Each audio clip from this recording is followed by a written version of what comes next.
E aí? E aí, bom? Espera aí que eu tenho que mudar esse nome aqui, ô Fred. Que bom.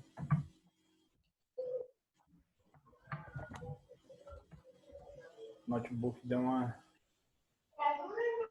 Espera aí. Lipe, vem cá, mudar esse nome aqui.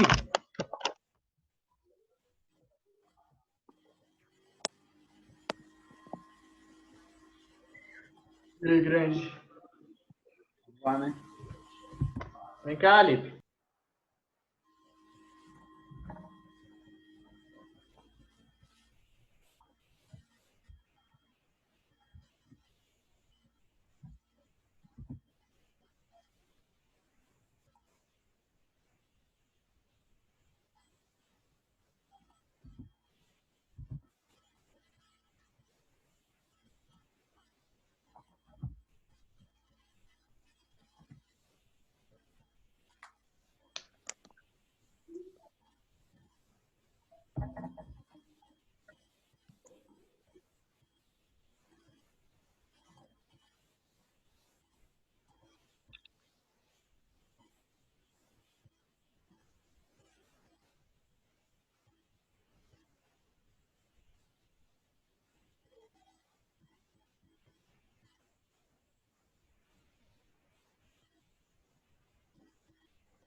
Bom, então, vamos lá, pessoal. Acho que não vai entrar mais ninguém, não. Na semana, eu desativei o som, tá? Se alguém quiser ativar, tá liberado aí. Se alguém quiser ativar e comentar, falar alguma coisa, E aí, tá? meu bom? Fiquem à vontade aí. Eu deixei desativado só para dar andamento mesmo. Bom,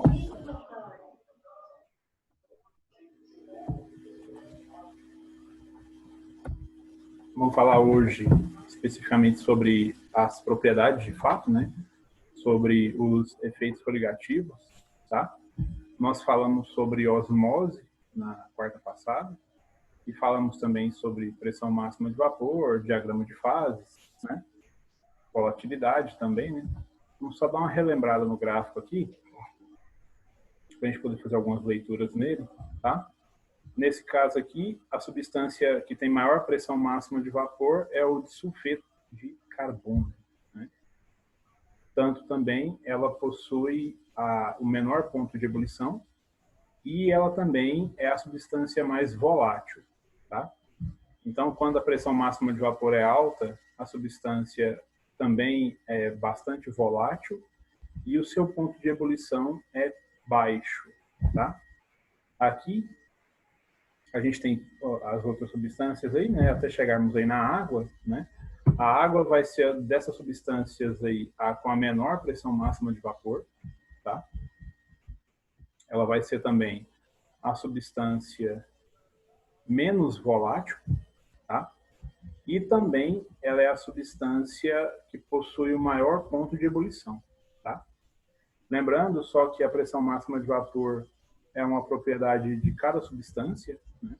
Cada substância líquida possui seu próprio valor de pressão máxima de vapor, né? Esse valor é medido em pressão absoluta, pode ser em milímetros de mercúrio, em o quilopascal, né, que é o kPa, enfim, certo? Bom, quais são as propriedades coligativas, né?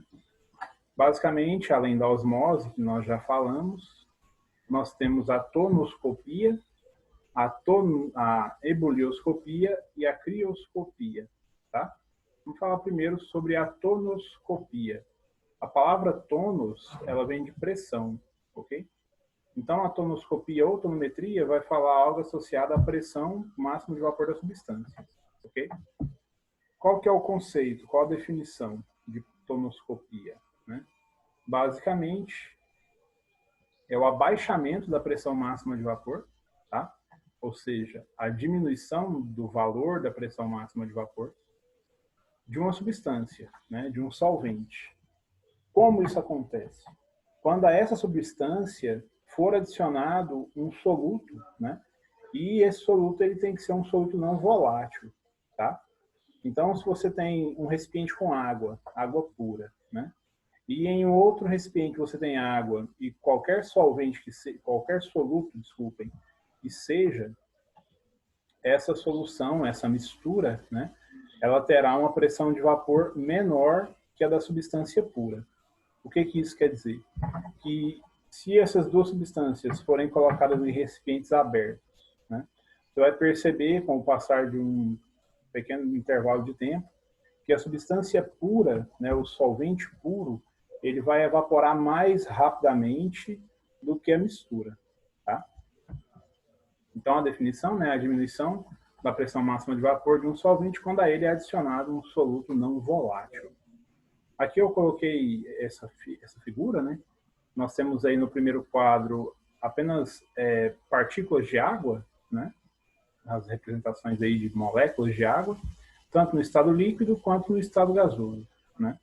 E a figura B, nós temos, além de moléculas de água, nós temos partículas de glicose, né?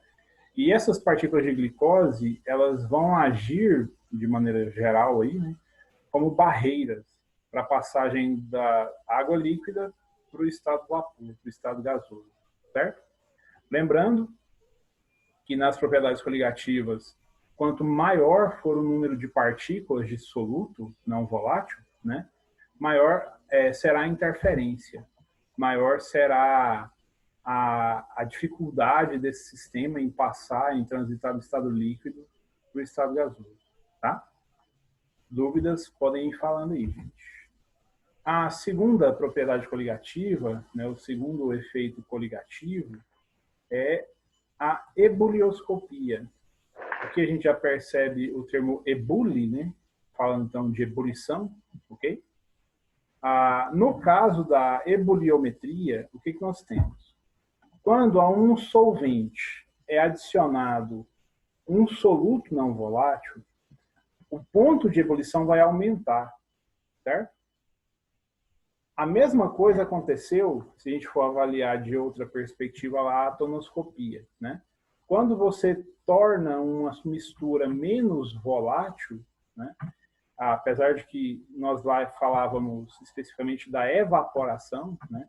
Que é um processo natural, é um processo espontâneo, é um processo que não depende da quantidade de energia em forma de calor no sistema, né? Aqui na ebulioscopia, nós vamos falar especificamente sobre o ponto de ebulição, tá? Então, nesse caso, quando eu tenho um solvente e eu tenho um solvente adicionado adicionado a esse solvente um soluto, qualquer que seja, lembrem-se disso, né? O que vai interferir aqui é a quantidade. Nós perceberemos que o ponto de ebulição da mistura será maior, certo? Então, aqui eu coloquei um outro desenho, né? Primeiro nós temos aí a água pura, passando por aquecimento, e ele fala que a 1 atm, e aí nós temos a ebulição ocorrendo a 100 graus Celsius. Se eu adiciono aí, ele não fala essa quantidade de soluto, mas a gente percebe que é adição, que há adição, né? E ocorre o aquecimento, a água, ela ferve, só que ela ferve, ou seja, ela ebule a uma temperatura superior a 100 graus Celsius, né?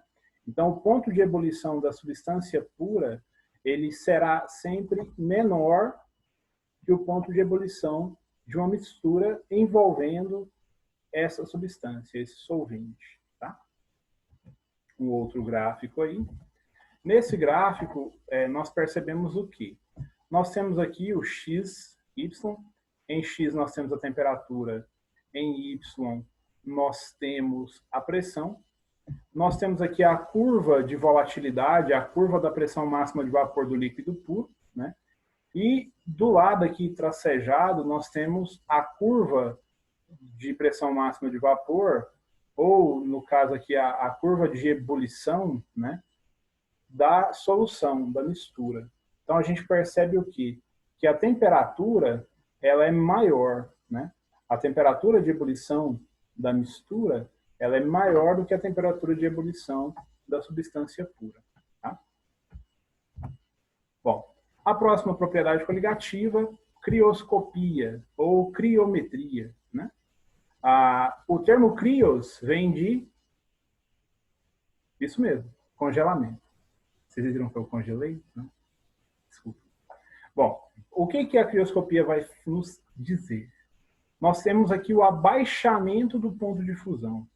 Então, lembra, lá na ebulioscopia, nós tínhamos o aumento da temperatura de ebulição, certo? Aqui na crioscopia, o que nós temos? O abaixamento do ponto de fusão, tá? Então, é como se a distância, né, dos gráficos ela aumentasse, tá? Bom, sempre que eu tiver um solvente puro, ele vai congelar antes que a minha solução, tá? Para que ocorra essa diferença, então, né, de pontos de fusão, de pontos de congelamento, ou até mesmo de derretimento, né, é necessário que eu aumente a minha quantidade de soluto. Quanto mais soluto for adicionado, né, maior será a diferença, né, desse congelamento.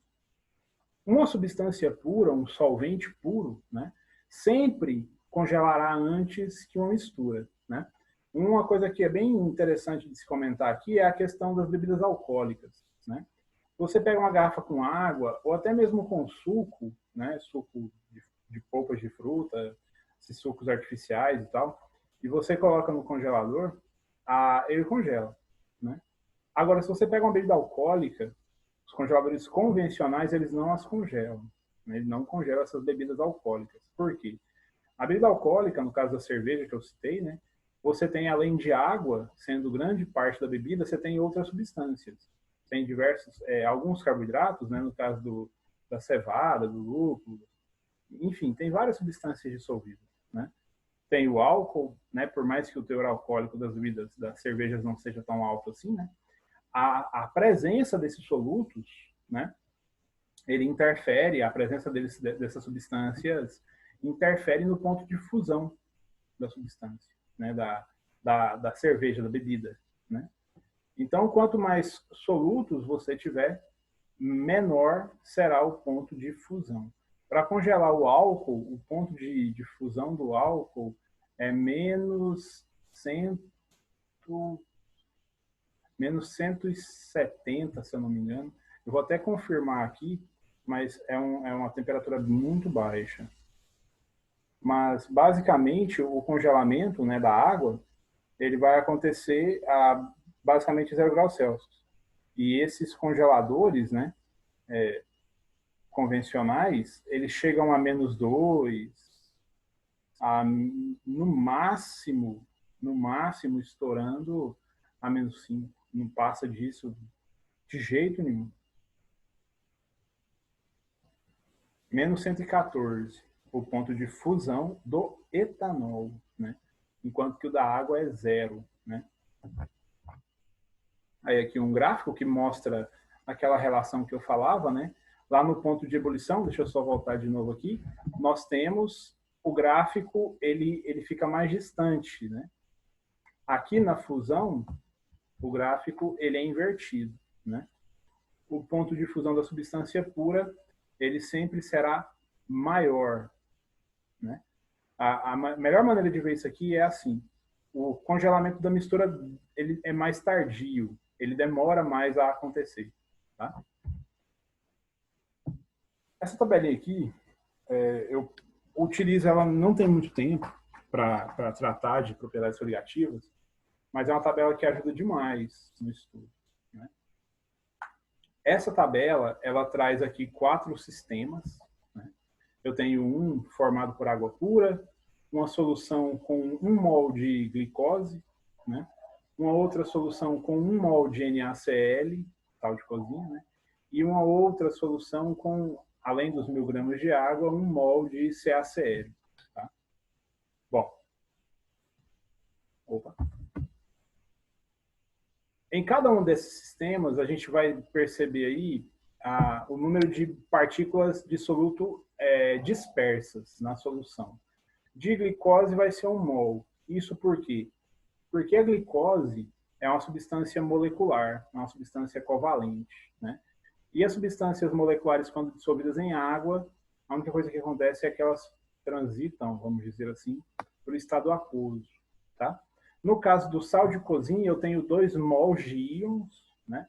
E no caso do CaCl2, que é o cloreto de cálcio, eu tenho 3 mols de íons. Eu vou mostrar o porquê, porque às vezes o pessoal se esquece de como faz essa relação aí, mas basicamente o que nós temos? O NaCl, né?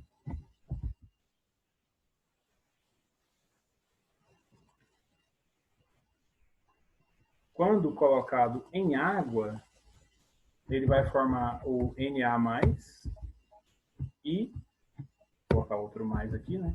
O Cl-. Então, nós temos 1 mol de NaCl, 1 mol, né? Esse 1 mol, ele vai formar 1 mol de Na, meu M está uma beleza, mais 1 mol, né, de Cl-.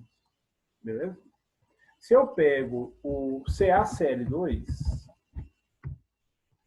nós temos o seguinte. Quando o CaCl2 dissocia, eu tenho a formação de 1 mol de Ca2+, né, mais 2 mol de Cl-. Né? Então, eu tenho aqui em 1 mol a formação de 1 mol de Ca2+, né? Porém, eu tenho a formação de 2 mol de Cl-. Então, 1, 2, 3 mol. Beleza? Bom, voltando lá na apresentation. Então, é por isso que o número de partículas aqui, ele muda. Eu vou deixar para vocês uma lista essa semana, né? E essa lista vocês vão... a gente vai corrigir ela na semana que vem, na realidade, na quarta-feira que vem, né? Na aula de semana que vem. E nessa lista eu coloquei alguns exercícios sobre isso. Então, não é porque o exercício te dá 1 mol de uma substância que quando você tiver a dissociação dessa substância, você vai ter a formação de 1 mol de íons. Nós temos que fazer isso que eu acabei de fazer todas as vezes, né? Então, cuidado com os peguinhas, tá? Bom, aqui então eu tenho os 4 sistemas, né? Vocês perceberam aí que no primeiro sistema, na água pura, você não tem substâncias dissolvidas, né? Então, essa é o que a gente vai chamar de substância de solvente puro, tá? É o caso da água. Bom, o número de partículas não existe. Não existem partículas dissolvidas.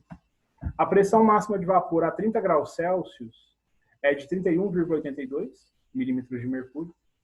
A temperatura de ebulição é 100 graus Celsius e a temperatura de congelamento 0 graus Celsius. Né? Quando 1 mol é adicionado, 1 mol de soluto é adicionado, a pressão máxima de vapor vai de 31,82 para 31,26. Quando 2 mols são adicionados, vai para 30,70. Quando 3 mols são adicionados, vai para 29,14. Então, a gente percebe gradualmente a diminuição dessa pressão máxima de vapor pela adição desses solutos, dessas proporções aí de soluto. A mesma coisa com o ponto de ebulição. Na água pura, 100 graus Celsius. Na água com 1 mol de açúcar, 1 mol de soluto, ela vai para 100,52. Com 2 mol de soluto, vai para 101,04. E em 3 mol de solução vai para 101,56. Então, a gente percebe aí aqui o aumento do ponto de ebulição, tá? E no caso do congelamento, da água pura 0 graus Celsius, da solução com 1 mol de soluto, menos 1,86, da solução com 2 mol de soluto vai para menos 3,72, a gente já percebe uma diferença grande aí, né? E depois, com mais 1 mol, a gente percebe a temperatura aí em menos 5,58. Esses valores são arbitrários? Não, não são. Existe uma lógica fodida por detrás deles. A gente percebe uma relação entre o número de partículas dispersas nesse sistema e as variações e os valores observados, tanto na pressão máxima de vapor, tanto na ebulição, quanto no congelamento. Esse valor, vocês podem ver que eles são múltiplos, né? Em 1 mol, a pressão era 0,56, com 2 foi para 1,12, que é o dobro. E 0,56 vezes 3 dá 1,68. A mesma coisa para a temperatura de ebulição e também para esse TC aí, que é a temperatura de congelamento. Esses valores são graduais. A química, quando você pega essa parte matemática, eu fico impressionado, é muito foda. E o que a gente pode concluir com isso tudo, né? Quanto maior for o número de partículas, né, número de mols de substância, menor vai ser a pressão máxima de vapor, maior vai ser o ponto de ebulição, né? Então, maior também será a elevação desse ponto de ebulição, né? E também será maior o abaixamento do ponto de congelamento. Beleza? Acho que acabou. Por favor, aos remanescentes, façam aí os exercícios 33, 34 e 35. Deixa eu só achar a página aqui.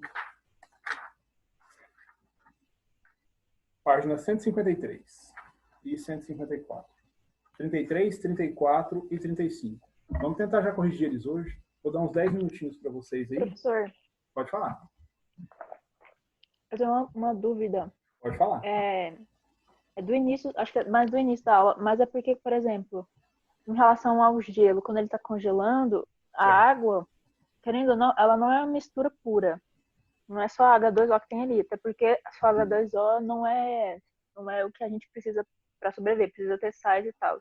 Não é o que a gente tem consome, oxigênio, né? e tem Sim, gases. Sim, isso. sim. Então, Diversos na hora que tá sais também congelando, dissolvidos e tal. Tem tem algumas substâncias alguns, acho que eu posso falar, alguns solutos dessa solução que eles não congelam, tipo Certo. oxigênio.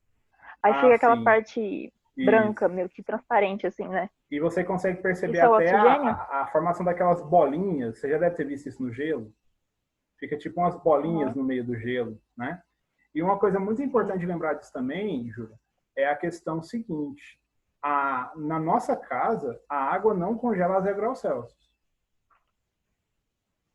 Porque Você tem um valor intermediário. Além desse fato de você ter mais, né? diversas substâncias, você tem de coliformes fecais a micro-organismos. Você tem... A água é uma porqueira que só. Além desse fator, você tem a questão da pressão atmosférica.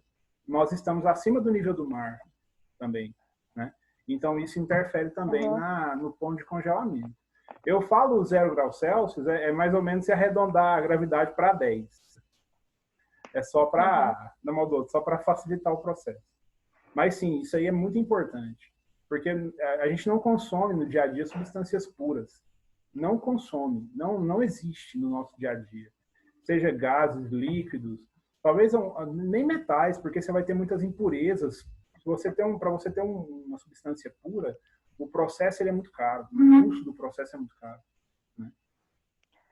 Sim, isso que eu ia falar, não é rentável, não não tem necessidade de ter pura. Só na indústria mesmo, né? Que eles fazem o uso da água destilada. Sim, laboratório, produção de medicamentos, né? Então você tem água sendo empregada num processo, né? Mas para você ter uma ideia, nem o gás oxigênio, que é utilizado em respiradores, em hospitais e tal, ele não é puro. Ele vai ser 98%. Ele não pode ser, né? Porque é meio que seria meio tóxico respirar só oxigênio. Na realidade, não é nem essa questão de toxicidade, mas é porque, como a gente falou também, é muito caro. O processo para você purificar o oxigênio, ele é simples. Só que na demanda que nós temos no mundo de utilização de gás oxigênio, né, a quantidade que é consumida diariamente e tal, ainda mais nessa situação que a gente está vivendo agora, né, o preço é alto. As indústrias, elas são bem rentáveis. Indústria que trabalha com gases, ganha dinheiro, os caras não sabem nem que jeito. Ganha muito dinheiro mesmo. Mas, assim, você vai ter vapor de água, você vai ter pequenas porcentagens de gases nobres, você vai ter gás nitrogênio em proporções bem baixas também. Mas, assim, falar, não, é 100% puro, não. Isso aí não vai acontecer, não. Que exercício o senhor falou pra gente fazer? 33, 34 e 35. Tá. Faz aí rapidinho e a gente já corrige. Se por acaso cair, eu não sei, eu acho que não, mas se por acaso cair, o IP é o mesmo, tá? O IP e a senha são os mesmos. É só ir naquele convite novo, ó.